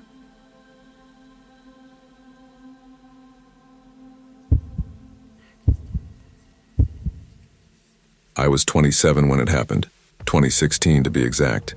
Back then, I lived in a small 2-bedroom apartment in Charlotte, North Carolina. It wasn't fancy by any stretch. The paint on the window frames was flaking like dry skin. The kitchen barely fit 2 people without brushing elbows, and the bathroom was so narrow you had to shuffle sideways just to shut the door behind you. Still, it was mine. At least it had been mine until 3 months before everything went sideways. That was when my roommate, Leah, decided, out of nowhere, that she was moving in with her boyfriend. She gave me 2 weeks' notice. Just like that, I was left holding a rent bill I couldn't possibly manage alone. I remember one night especially clear, sitting at the wobbly kitchen table, laptop open, staring at my bank app. My checking balance glared back at me, mocking me with how little it held. My stomach was tight, my chest buzzing with stress. My job in customer service barely covered my half of the rent. Paying the full amount was impossible. I needed a solution, and I needed it fast. That's when the idea hit me, Airbnb. I'd stayed in a couple on road trips with friends. I thought, why not flip it around? I had a spare room. It wasn't much, but it could work. My parents pitched in a spare bed, a small dresser, and a few knickknacks to make the room look a little warmer. It wasn't stylish, but in pictures it came across as cozy. Within 2 weeks, my listing was live. Cozy private room in uptown apartment. And to my surprise, it actually worked. For the first few weekends, I had couples passing through or solo travelers in town for concerts. I'd check them in Friday after work, then head to my parents' place for the weekend, giving them privacy and myself peace of mind. Easy money. For a while, I even felt proud of myself, like I'd actually outsmarted the mess Leah had left me in. But then there was Kenny. I'll never forget the first message he sent. His profile photo gave me an uneasy feeling, though I couldn't pin down why at the time. Pale skin, greasy black hair like he cut it himself, and dark eyes that seemed too intense for a simple booking site. His bio read, musician, love art, and deep conversations, looking for cool places to stay. His first message was short. Hey, I like your place. Is it available this weekend? Nothing about it was alarming. Still, something stuck to me. Something in the way I felt stared at through the screen. He booked 2 nights. When I confirmed, he sent back, awesome. Can't wait to meet you. It was just a smiley face, but it made my stomach tighten. I brushed it off. People are awkward online all the time, right? When Friday came, I was still vacuuming the living room when his text came through. Hey, just letting you know I'm here. I glanced at the time, 10:05 a.m. Check-in wasn't until 3. I typed back quickly, hi Kenny, thanks for letting me know. I'm still getting the room ready. Check-in is at 3. Feel free to grab lunch or something in the meantime. 5 minutes later, no worries. I'll just wait outside. That same unease rippled through me again. I shook it off and kept cleaning. When 3 seconds finally rolled around, I opened my door to find him sitting cross-legged in the hallway, right against my door like he'd been waiting there all day. He sprang up, grinning wide. His black hoodie was plastered with band patches, ripped jeans hanging loose around his frame. He smelled faintly of cigarettes. "Hey, you must be Mia," he said, voice too cheerful, almost rehearsed. "Yep, that's me," I answered, forcing a polite smile. I handed him the keys. "Room straight down the hall on the left. You're not staying here?" His eyes darted past me like he expected to see someone else inside. "Nope. I'll be out of your hair for the weekend," I said quickly, lifting my overnight bag. Cool. He nodded, still smiling. I stepped into the hall, pulling the door shut behind me. As I started walking, his voice followed me down the corridor. "You can talk to me, you know. I'm a nice guy," I didn't reply. My gut whispered something sharp, something I didn't want to admit. That guy is trouble. And he was. Over the next month, Kenny became a regular. Always booking last minute. Always grabbing the weekends like he'd been waiting for me to post availability. At first, I told myself it was fine. Consistent money, predictable guest. Then the texts started. At first, harmless questions. "Hey, what's the Wi-Fi password again? Do you have a toaster?" Then they slipped sideways into something else. "What kind of soap do you use in the shower? Which bed do you sleep on?" I stopped answering after that. I kept telling myself Kenny was just awkward. Maybe lonely. That's what I clung to whenever his texts made my skin crawl. But deep down, I knew better. I even started making excuses to my parents for why I didn't want to keep renting out the spare room. Every time I swore I'd stop. And then rent would come due and I'd cave. Money over safety. The first time I heard it, I was half asleep. A faint creak like someone putting weight on the hallway floorboards. My eyes flew open. My heart was instantly pounding, that primal alarm bell in my chest screaming, "Wrong." I lived alone. I sat up, straining to listen. Nothing. Just silence. Then, a soft thud from the kitchen. I grabbed the heaviest thing within reach, a big metal flashlight, and crept toward the sound. The apartment was pitch black, shadows stretching long across the floor from the faint streetlight outside. The front door was still locked. Nothing out of place. Old buildings, I muttered to myself. They make noises. I went back to bed, but it didn't stop. Sometimes it was that same creak, slow and deliberate like footsteps. Other times it was a soft door hinge groaning somewhere in the dark. Once I could swear I heard breathing, right outside my bedroom door. Every time I'd get up, check, confirm the lock was still bolted. Every time, nothing. I started sleeping with a knife on my nightstand. Finally, one weekend, I decided to stop hosting altogether. I blocked my Airbnb calendar, told my parents I needed some quiet time to myself, and stayed home. For the first time in weeks, I let myself exhale. No guests, no texts, no strangers. Just me. That peace lasted until Sunday night. I had just gotten back from the grocery store. The apartment was quiet as I unpacked bags, humming to myself while I slid the milk into the fridge. I felt almost normal, tired but happy.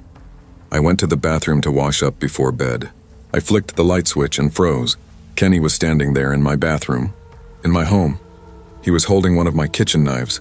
My whole body went cold, blood draining from my face. He pressed the blade to my throat with a sick smile. "You're all mine now," he whispered, voice low, intimate in the worst possible way. Nowhere to run, nowhere to hide. My voice shook. "Kenny, please. You can stay here if you want, just don't do this." His expression twisted into something darker. "Don't bargain with me." He shoved me back step by step. "I'm going to get exactly what I want." I stumbled into my bedroom, and before I could scream, his hand clamped over my mouth. The knife grazed my skin, cold and sharp. My body went rigid. The next minutes were a blur of terror and suffocating helplessness. The weight of him pinning me down. The press of steel at my throat. My muffled sobs trapped beneath his palm. Minutes felt like hours, stretching into something endless and unbearable. When it was over, he rifled through my drawers, pulling out my phone, my wallet, anything he could take. He leaned close, his breath hot against my ear. "You tell anyone," he hissed, "and I'll come back. I have a key." Then he was gone. I sat there trembling, my whole body vibrating with shock. Locking the door felt pointless now, but I did it anyway. Hands shaking so badly I could barely turn the latch. I grabbed my old iPad and messaged my parents with fingers that could barely type. They called 911 for me. I couldn't form the words. I sat huddled in the corner of my bedroom, gripping the knife he'd left behind, waiting for the sirens. 15 minutes felt like 15 hours. When the police finally arrived, they searched the area, but Kenny was nowhere. Thankfully, his Airbnb profile had his real name and address. They arrested him the next day. The investigation uncovered the truth that still makes me nauseous. Kenny had made a copy of my apartment key weeks earlier. He had been sneaking in while I was gone, watching me sleep, watching me undress, probably doing things I don't even want to imagine. The noises at night weren't the building. They were him. When I blocked my Airbnb listing that weekend, it must have triggered him. He snapped. I broke my lease immediately. I couldn't spend another night there. I moved back in with my parents and haven't lived alone since. It's taken me years to write this down. Even now, my hands tremble as I type.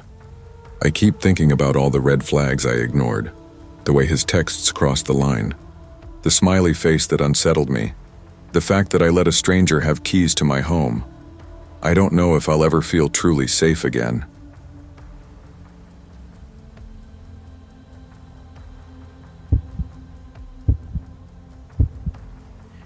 I've always preferred Airbnb over generic hotels. It felt more personal, more unique. But after this experience, I don't think I'll ever rent one again. This trip was supposed to be special.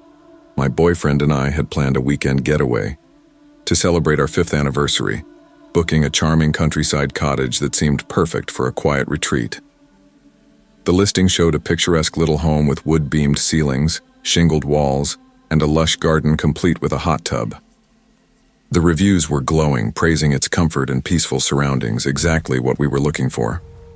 Without hesitation, we booked it, paid in full, and counted down the days to our trip. When we arrived, everything looked just as advertised. Antique furniture, fresh wildflowers in vases, and large windows offering breathtaking views of the countryside. It felt warm, inviting. The host had even left a welcome basket with a handwritten note. Relax, enjoy the scenery, make yourselves at home. A small but thoughtful gesture that put us at ease. That first evening was perfect. We cooked dinner together, uncorked a bottle of wine, and let the crackling fireplace fill the room with warmth. But around 9 p.m., I noticed something. A smell. At first it was faint, like the musty scent of an old house. Something easy to ignore. But as the night wore on, it worsened. It wasn't just musty. It was rancid, putrid, something sour and stagnant like spoiled food or standing water. I checked the kitchen, emptied the trash, opened the fridge, nothing. Yet the stench only grew stronger, sharper, more acidic, like rotting meat left to decay in the heat. Jake noticed it too. We started searching room by room, sniffing the air, trying to find the source. Maybe a small animal had crawled into the walls and died there. It seemed plausible. But no matter where we looked, we found nothing. Then we realized the smell was strongest near an old wooden cupboard in the corner of the living room. We hesitated. It was just a piece of furniture, right? But the air around it was thick with the odor, almost unbearable. We pulled open the cupboard doors. Inside were old, moldy coats and dusty hats. They had a stale scent, sure, but nothing that could explain the overwhelming stench. Frustrated and exhausted from the trip, we eventually gave up. Maybe it was just the house itself, an old building absorbing years of moisture and neglect. We decided to sleep it off, hoping by morning the smell would dissipate. But when we woke up, it was worse. Much worse. The second we got out of bed, the smell hit us like a wall. My stomach turned. It was coming from the cupboard. Again. Determined to figure it out, Jake ran his hands along the inside, tapping at the wood. That's when he noticed something. The back panel wasn't flush with the rest. It was slightly loose, uneven. He pushed against it. The second it shifted, the smell surged out, thick and nauseating, making us both gag. My eyes burned. My throat clenched. There was something behind it. A hidden compartment. We stared at each other, hesitant. A part of me screamed, "Don't open it," but curiosity overpowered fear. Jake exhaled sharply, then reached forward and slowly pried the panel loose. It creaked as it gave way, revealing a dark, hollow space behind the cupboard. The second the opening was exposed, the smell became unbearable. I slapped a hand over my nose and mouth, fighting the urge to vomit. Jake coughed, staggering back. We hesitated, exchanging uneasy glances. And then, with trembling hands, I lifted my phone and turned on the flashlight. The beam cut through the darkness, illuminating what lay hidden inside, and that's when we saw it. Behind the cupboard was a hidden room, wedged into the narrow space between the walls. It was small, cramped, filled with dust-covered boxes, scattered building materials, and thick cobwebs stretching from the ceiling to the corners. My heart pounded as I swept my phone's flashlight across the space. The air was stale, suffocating, but there was no obvious source of the horrific stench. Jake took a cautious step forward, his breath shallow. "What the hell is this?" he muttered, voice tight with unease. I shook my head, barely able to process what we were looking at. Why would a place like this have a hidden room? The thought sent a shiver through me. For a long moment we just stood there, overwhelmed, paralyzed between curiosity and dread. Some part of me still wanted to find out where that nauseating smell was coming from, but a stronger, primal instinct warned against it. "We need to get out of here," I said finally, my voice barely above a whisper. Jake didn't argue. We backed away, slammed the cupboard doors shut, and without a second thought, started throwing our belongings into our bags. My hands were shaking as I zipped mine up. The only thing on my mind was distance, putting as much space as possible between us and that cabin. We rushed out, the cool night air hitting us like a slap. We didn't call the police. We didn't tell the host. We didn't do anything except drive. The farther we got, the easier it was to breathe. When we finally stopped, parked on the side of a deserted country road, our heads were still spinning. We sat in silence, trying to make sense of what we just walked away from. "Who built that room?" Jake finally asked, his voice hollow. "And why?" I swallowed hard. "I don't know, and I don't want to know." Deep down, I could already feel the guilt settling in. Maybe we should have called someone, told someone, done something. But in that moment, all we cared about was leaving it behind. We convinced ourselves it was probably just some bizarre storage space, maybe a leftover construction project that never got finished. Maybe the smell was just mold, or something rotting under the floorboards. We told ourselves these things because it was easier than confronting the gnawing fear in our guts. Weeks passed. The memory of that night lingered, but we buried it under daily routines, trying to write it off as a creepy, unexplained travel story. The discomfort never fully left, though. Every now and then, the thought of that hidden space sent a fresh chill down my spine. Then, months later, we saw the news. A young woman had gone missing after checking into the same Airbnb. She had never been seen again. And that wasn't even the worst part. Just days after we had fled that property, another couple had stayed there. They too noticed the smell. But unlike us, they didn't run. They searched, and they found her body, tucked inside that hidden room. The moment I read the article, my blood ran cold. I felt sick. We were right there. We had stood inches from that horror, from that awful truth, and instead of uncovering it, we had left. If we had just pushed a little further, if we had reported it, maybe she could have been found sooner. Jake. And I didn't talk much about it afterward. What was there to say? The guilt was ours to carry. I'm relieved that justice was served. But I will never, never rent an Airbnb again.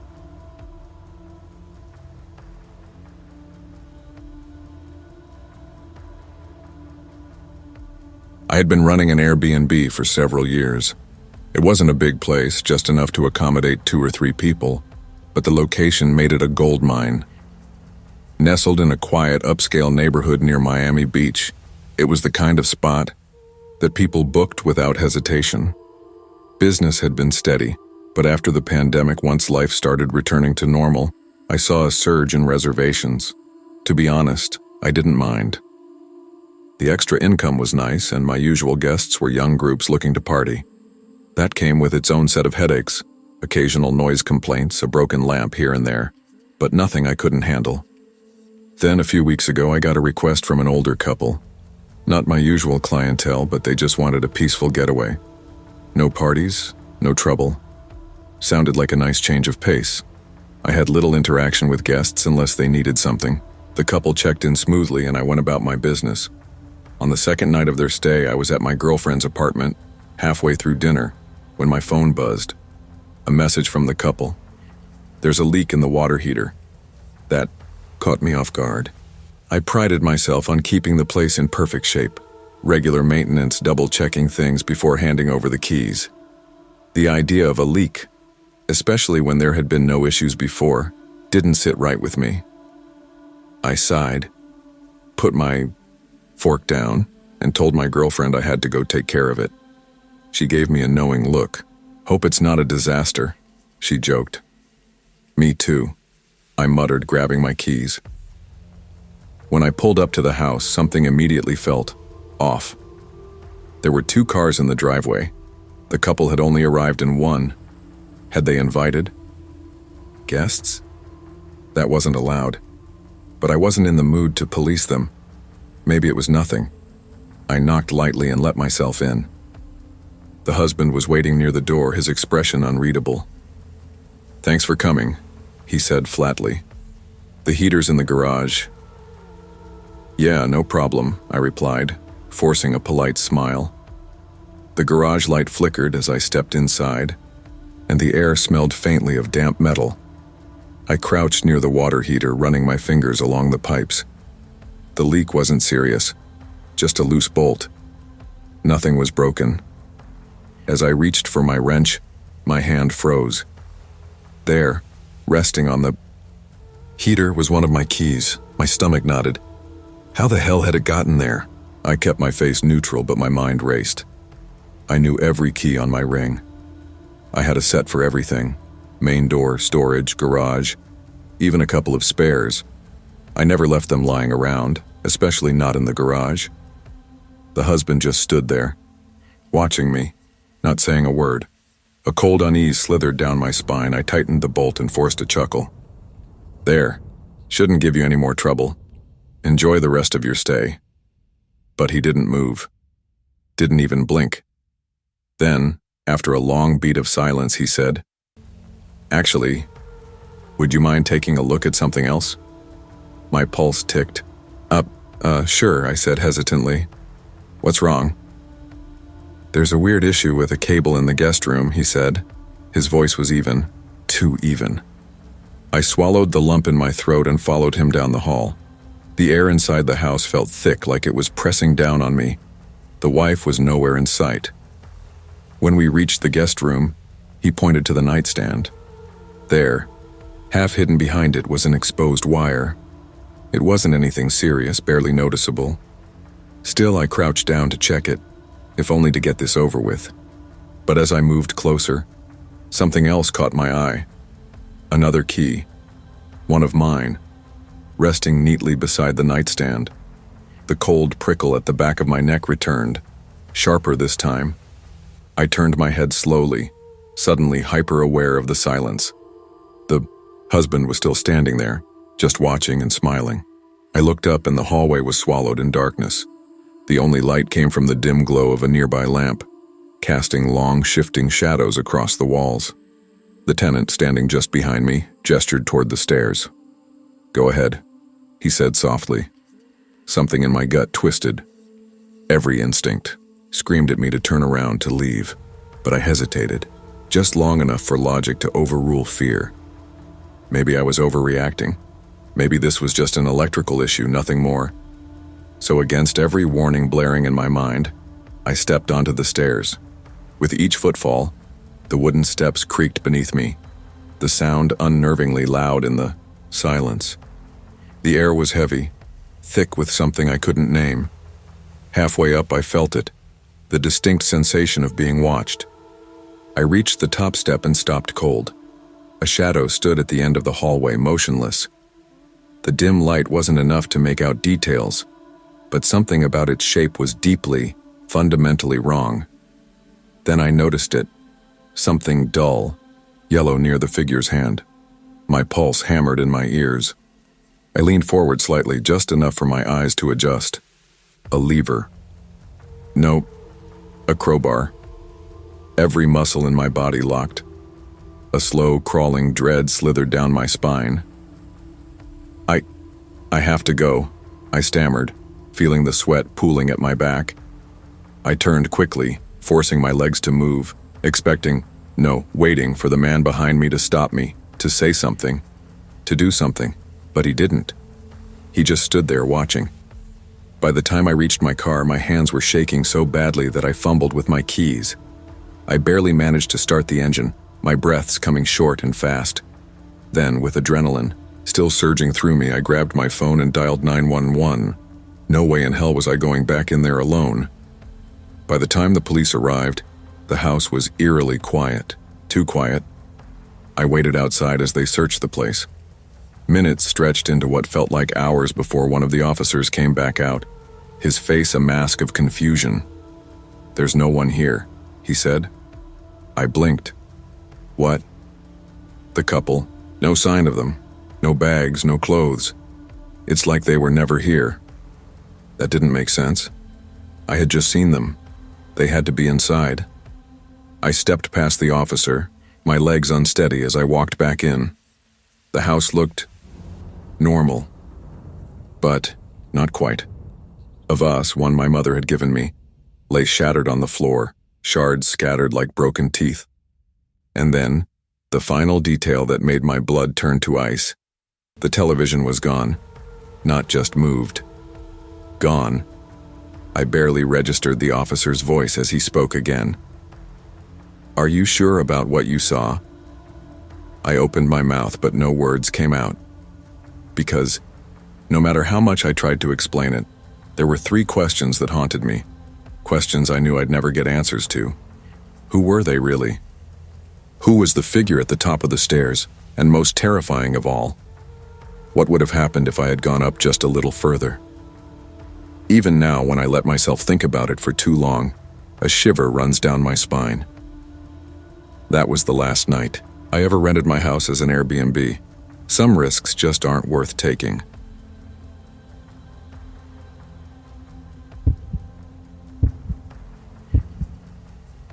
It was 2014 when my partner and I moved to a neighborhood called Dan. It wasn't exactly our first choice, but my girlfriend, Clara, who's blind, needed to be closer to her job. The place wasn't great, just a cramped room in a decaying complex, wedged near an open sewer. The buildings were packed so tightly together it felt like we were all living in a grid of shoeboxes. It was damp, the air thick with a stench that never quite went away, and the drain beside our unit had a bad reputation. People whispered about a boy who'd been murdered years ago, his body hidden down in that sewer by a group of teenagers. No one spoke about it openly, but the story clung to the place, passed around like some kind of quiet curse. That night started like any other. I was exhausted, the distant sound of arguments and barking dogs leaking through the thin walls. I drifted off only to wake later with my mouth bone dry.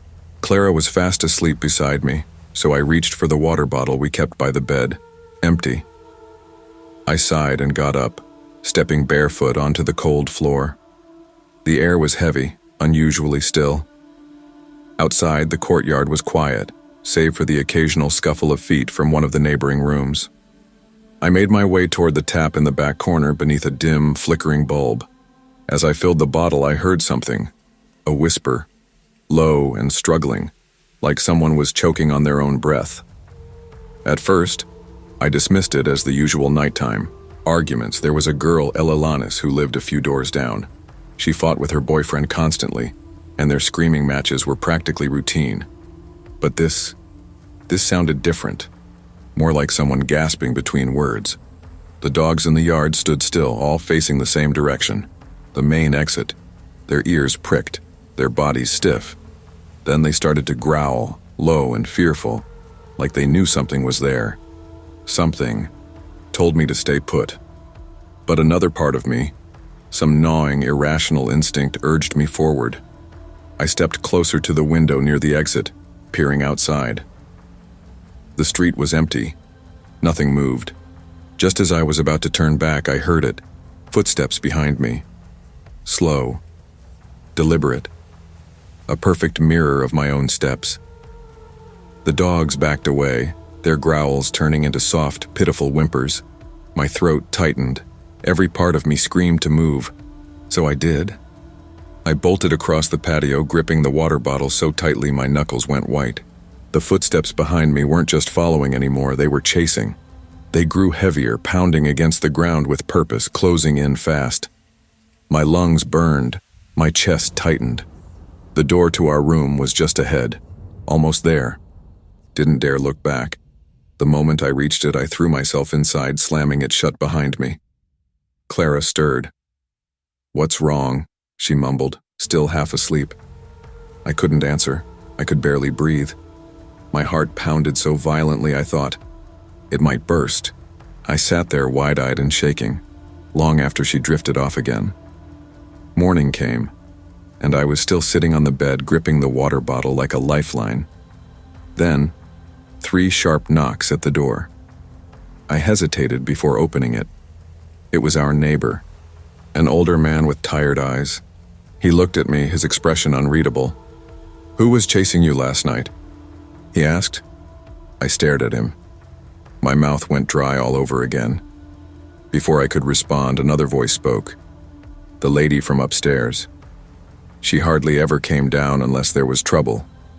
Today she stood at the foot of the stairs, her face eerily blank. "It was the murdered child," she said. Her voice was different, deeper, hollow. Then, in an instant, she blinked rapidly, like waking from a trance. Confusion flashed across her face. "What?" she whispered, as if she didn't even realize she had spoken. The neighbor and I exchanged glances, but neither of us said a word. That night, I didn't leave the room. But the noises never stopped. Footsteps, murmurs, the occasional distant wail. The courtyard felt alive, pulsing with something unseen, something wrong. 2 nights later, it happened again. This time, I wasn't alone. Claire and I sat on the bed, talking in hushed voices about everything that had happened. She couldn't see the fear in my eyes, but I knew she could hear it in my voice. I tried to downplay it, but there was no masking the way my breath hitched or how my hands trembled against the sheets. Then, a loud bang echoed outside. It wasn't random. It wasn't the wind. It was deliberate, like someone slamming a fist against the wall, demanding to be let in. I grabbed the flashlight and hesitated, my fingers tightening around the handle. Clara shifted beside me. "Don't," she whispered. But I had to. I cracked the door open just enough to peer outside. The courtyard was empty, but the air was wrong, thick, heavy, charged with something unseen. The dogs, usually so restless, were curled in the farthest corner, silent and stiff as if they knew something I didn't. Then I saw it. At first it was just a shadow, but then it moved, zigzagging across the patio, too fast, too fluid. Nothing should move like that. I flicked the flashlight toward it. The instant the beam hit, it stopped. It wasn't a shadow. It was something else. A twisted, unnatural figure stood at the edge of the drain, its limbs bent at grotesque angles like something that had been broken and forced back together wrong. It turned toward me. It had no face, and yet I knew, somehow I knew, it was staring right at me. I slammed the door shut, my heart hammering. Clara's voice wavered. "What is it? What's out there?" I couldn't answer. I couldn't speak. The banging started again. This time it didn't stop. It grew louder, more aggressive. The walls trembled with each impact, the force of it rattling the window panes. It felt like the whole room was shaking. I pressed my back against the door, knife in hand, pulse thudding in my ears. This wasn't normal. This wasn't something I could explain away. Then silence. I waited. Seconds stretched into minutes, and then I opened the door. The courtyard was empty. The dogs were gone. The flickering tap light barely held back the darkness, and the air was colder than before. And then I saw it again, standing by the drain. Still, motionless, head bowed, listening. A slow dread spread through me. My fingers clenched around the knife. "What do you want?" I demanded. My voice sounded too small, too fragile against the weight of the night. No answer. Instead, it started to move. Not walk, move. Its limbs writhed, shifting unnaturally with every step. Every motion was wrong, like it was trying to mimic the way a person should walk but failing. I backed away, knife raised, but the closer it got, the colder the air became.